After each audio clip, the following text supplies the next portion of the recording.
Hello, welcome to Leap Taken. I'm Mika, and here at Leap Taken, I talk about all things craft related, witchy, law of attraction, manifesting, esoteric, everything else in between.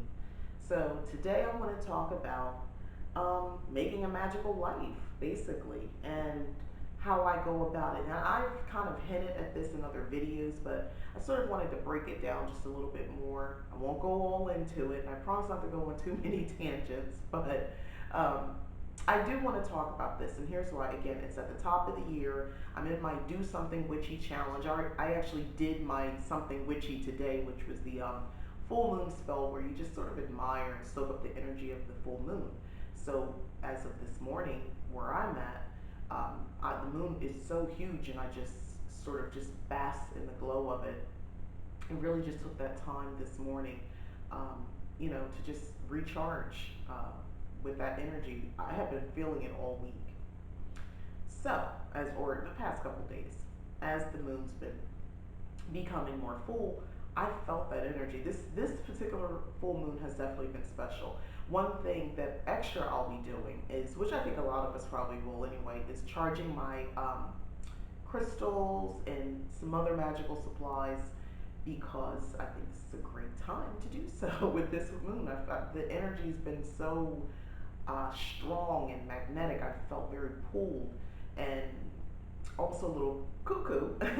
No, it's not cuckoo. It's more like it feels uh, like maybe overwhelming energy. And if you don't know how to channel it, once I kind of felt a little bit like I was going in multiple directions at once, um, I focused on one thing and just put all of that energy into it, and that helped a lot. So, that's again mental alchemy. Okay, I feel a little all over the place, and I want to do this, I want to do that. And it's like, okay, realistically, if you want to do well with any of the things you want to do, if you want it to turn out well, excuse me, focus on the one thing. So that's what I did. I focused on one thing. In my case, it was cooking. I did that. Then I changed gears, and it was house cleaning. Change gears. I didn't stay on one thing. I focused because I had a lot of different things I wanted to do. So focus there, and then the next was doing some of my projects, writing things like that. A thorough tarot reading for the year. I had been holding. I don't know why that is because I had the time, but again, that energy's been, I don't know. But I finally did a thorough reading for myself for this year, and really took my time. And I even cast. I don't want to say never, but I have. It's rare that I cast a circle. It felt right, and I just wanted to go with what felt right. That's my intuition. And I did, and it felt good. I did this in a different location of the house. I did it in my living area, the main area, and I was alone. And in the wee hours of the morning, it still wasn't light yet. And let me tell you something. I guess this is the feeling, very sacred. I was gonna say people get if they go into a church or some sort of considered holy place. I turned my living room, that space, into something sacred and divine. It was. I definitely felt a connection. Um, so I think I might be doing more circle. I don't know. I might be doing more circle casting. I don't know. It was a great experience. I just went with what felt right, and it felt right. So I did it, and I did the reading that way in the circle. But anywho, this is how I live a magical life. This is how I um, make my life magical. You have to be willing to be open minded. Obviously, if you're following, some sort of pagan path, I'm going to guarantee you're probably a bit open minded, especially if you're practicing witchcraft. On top of that, when it comes to the practicalities, I'm big on practicalities. It's the everyday stuff. Yeah, it's about, like I said, doing this witchy challenge I'm doing for 30 days is definitely, making life a little bit more magical. Outside of that, never really lose focus or connection. Um, Say some words or some thoughts as you wake and when you go to bed. I guess prayer, especially if you're working with a specific deity. But if you're not, to the universe or just to your ancestors is perfectly fine. You can say a few words and, something. It could just be a sentence, something. Um, Showing gratitude to the universe again is super helpful. That's a spiritual connection to help keep the magic going. Is, I think gratitude is almost everything because if you are practicing and you kind of, I don't want to say look your nose down on it, but if you don't really own your magic, own your spells, that's why I had to make a part two on knowing your spell work.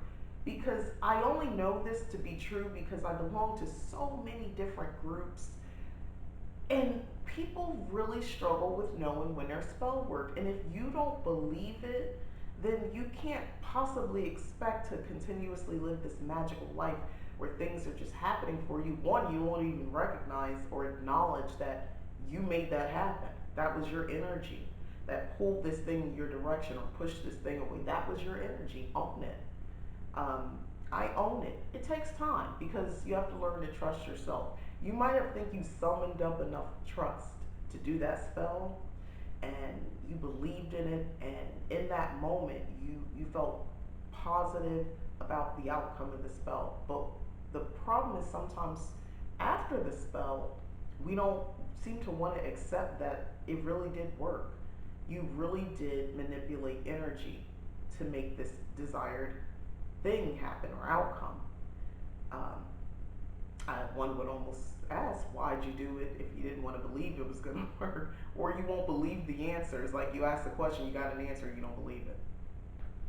Why ask the question? I can understand some newbies doing this, but I know, and again, I only speak from experience. I had been practicing for a handful of years, and I was doing that occasionally. Not all the time. You know what it was? When it was something bigger, something I thought was considered more important. That's when I would all of a sudden get like, a little doubtful. I never vocalized it, but I was thinking it, which actually probably is worse because I'm telling myself, I'm telling the universe, I'm telling everything on a vibrational frequency that, hey, I don't believe this. I don't believe what I'm doing. I'm not really, and maybe, I didn't calculate or quantify if spells worked after that. So I'm not going to speak to that, but, I can't imagine I was going to continue to be that successful. The good news is, I do a lot of shadow work or self analysis. Not a lot, but occasionally I stop, take a pulse check. I try to live by the will of the year. So again, this winter, this is a time of reflection. I stay in that, kind of retuning, refining, looking at things, tweaking it to see if, I need to take a different approach or something like that. Hence the circle, casting a circle just to do a tarot reading. I normally wouldn't do that. I don't remember, maybe since years ago, many years ago. Typically, I really don't even bother with that. So, still tweaking and listening to my inner voice, listening to that part of me that is definitely connected to something divine. That's, and it's a quiet voice, and I listen to it, which is my next point. Learning to trust your intuition, your gut. That little voice inside of me, sometimes she's loud, sometimes not so much. Just because it's not blaring, or a bad feeling, or, even a good feeling, sometimes it's so subtle where you really have to be aware and be in tune with yourself. Meditation, of course, will get you there, and just learning to trust yourself with small decisions, left or right. I don't know, maybe right. Just go right. You never know. It's those little things. It's just that little nudge. It's, that can really open your world to magic, to so many other things that you probably wouldn't have realized was going on in the universe, in the world, whether it's certain dreams, daydreams, they count, and visions for some of us, or voices, you hear, it's barely audible, and I'm not talking about your inner voice, I mean a connection elsewhere. But, there might be your inner voice that says, listen. And you're like, listen to what? What's going on? calm down, wait, you know, align with that inner voice, and let's receive what's coming over, or what's connecting with us or communicating with us. Um, that's a way to live a magical life. Just being receptive to that, following my intuition. I mean, I think most of us have a built-in system in place where we have self-perseverance. We're good. Self-perseverance. Yeah, we want to live. We want to stay alive. So most times, if there's not a chemical imbalance or something else interrupting that process, drugs, alcohol, stress, depression, all that sort of stuff. If you're kind of working from a more balanced level, your intuition is going to guide you in the right direction. So, which goes to my next point. If you are in balance, if you're living a not so balanced life where you're dealing with a lot of stress, maybe you're fine at home, but at work it's super crazy.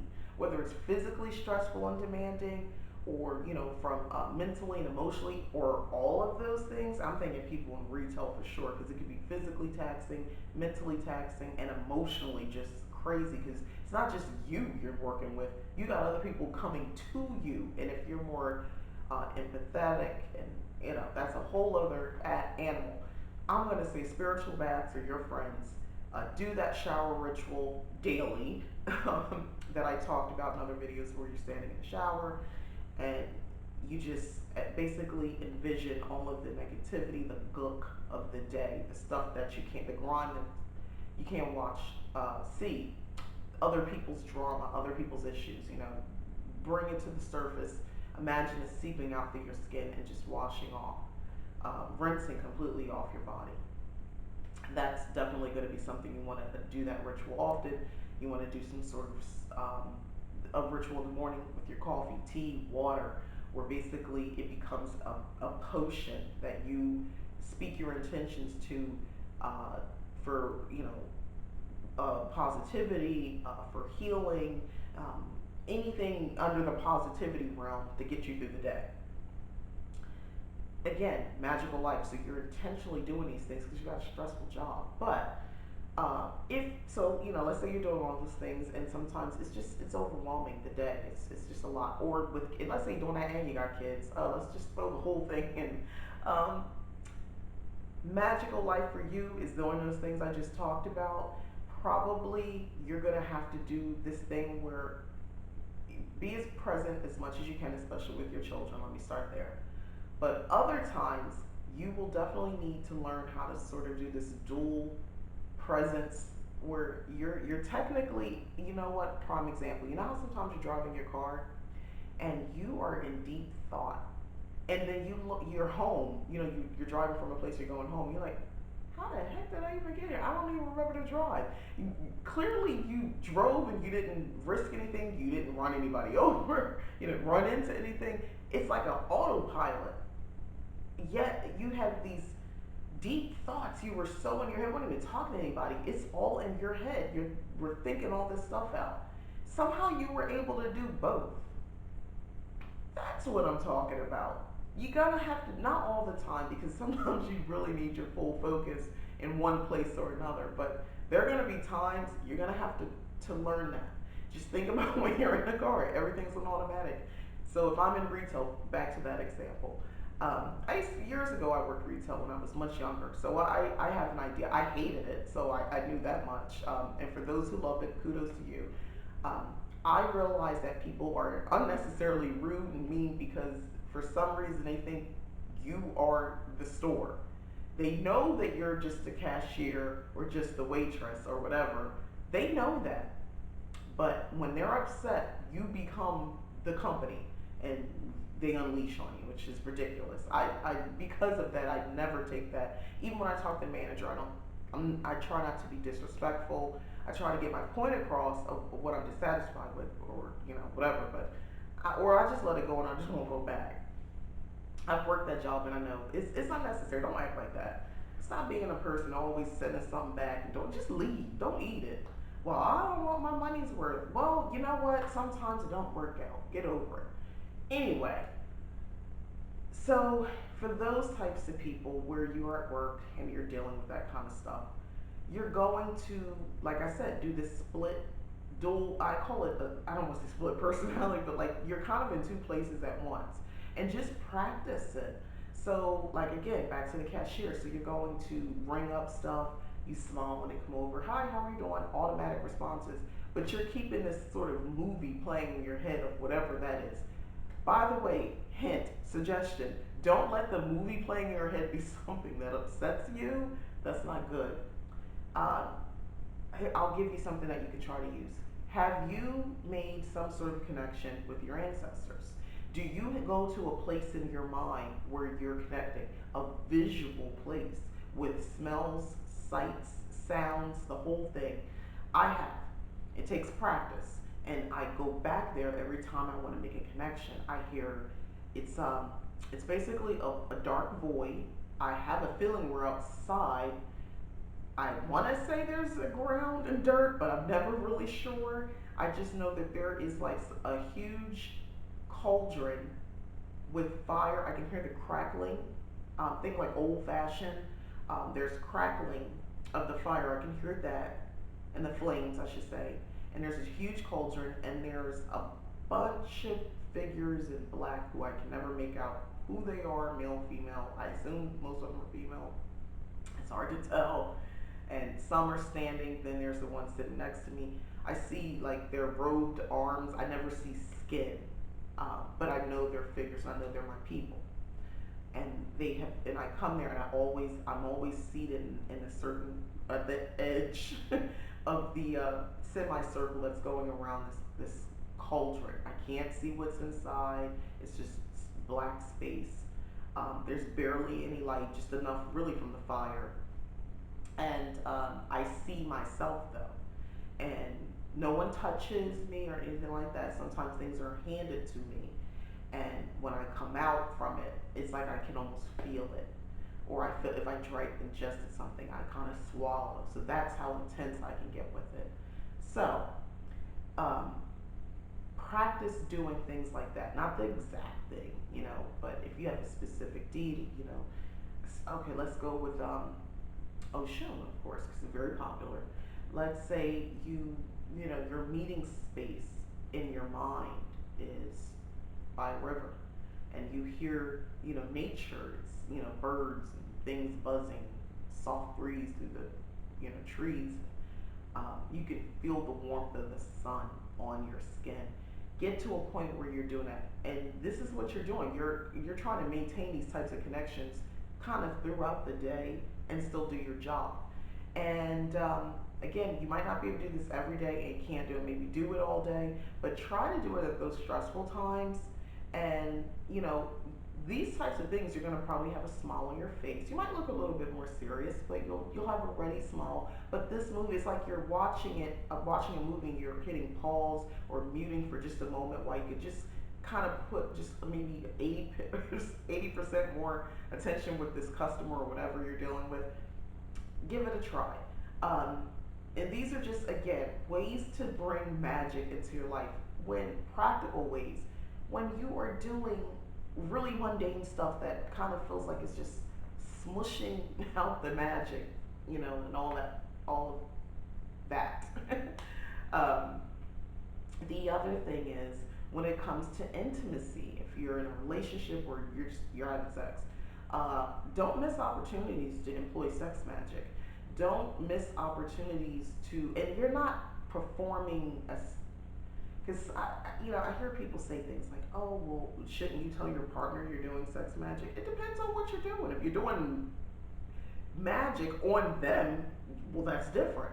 But it's energy. You're just using that energy. In the same way that you would be in a space and people are walking around and making noise and all that, you would siphon that energy. So it's just energy. So if you choose to tell them, that's great. But you don't have to, because you're not doing anything. It's using that energy. I would take that, especially if it's good. I would take that energy and use that for anything I'm currently working on and manifesting.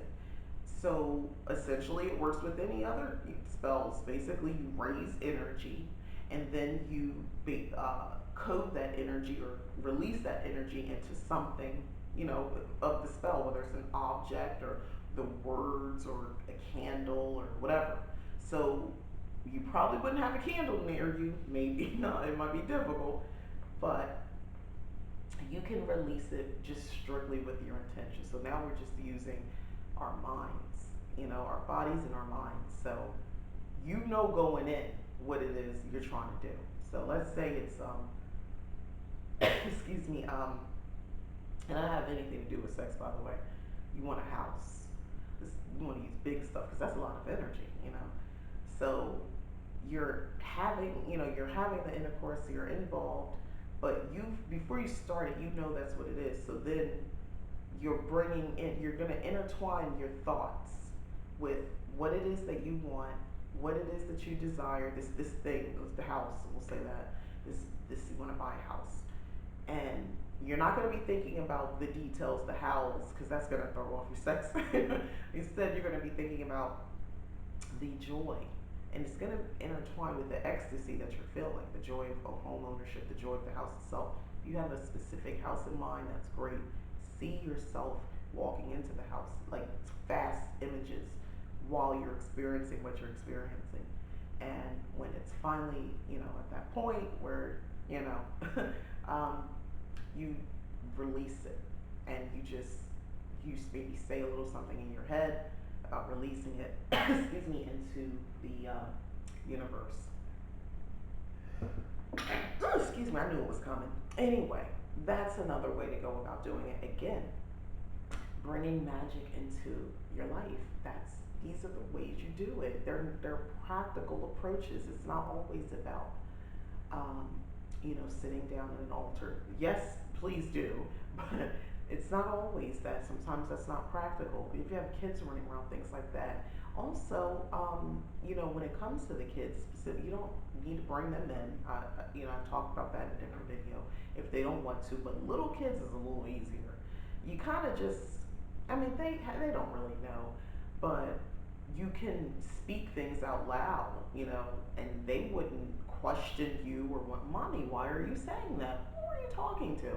Not necessarily, and you can tell them who you're talking to if you're having a conversation with the ancestors, spirits out loud. You can do that with the little ones. Now, the older ones, depending on your household, do it anyway. It depends on the type of household you have and how you raise your kids, if you feel comfortable doing that. Otherwise, I don't know. I think with older kids, then you can have the altar and probably spend a little bit more time because they know that's mommy's sacred space, stuff like that. But with the little ones, it's more about speaking, thinking, more so than having tools because they might get into them. But again, doesn't minimize the magic. It's still creating a magical life. Just you do these things, it becomes a part of your day.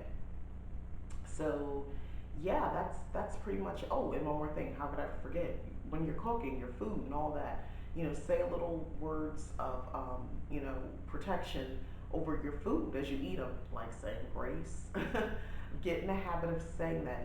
Have something you say. If you don't want to say it out loud, just say it in your head, kind of like grace. But you can do that. That's another way also. But and all these things I talk about, I do at least some of the time, if not all.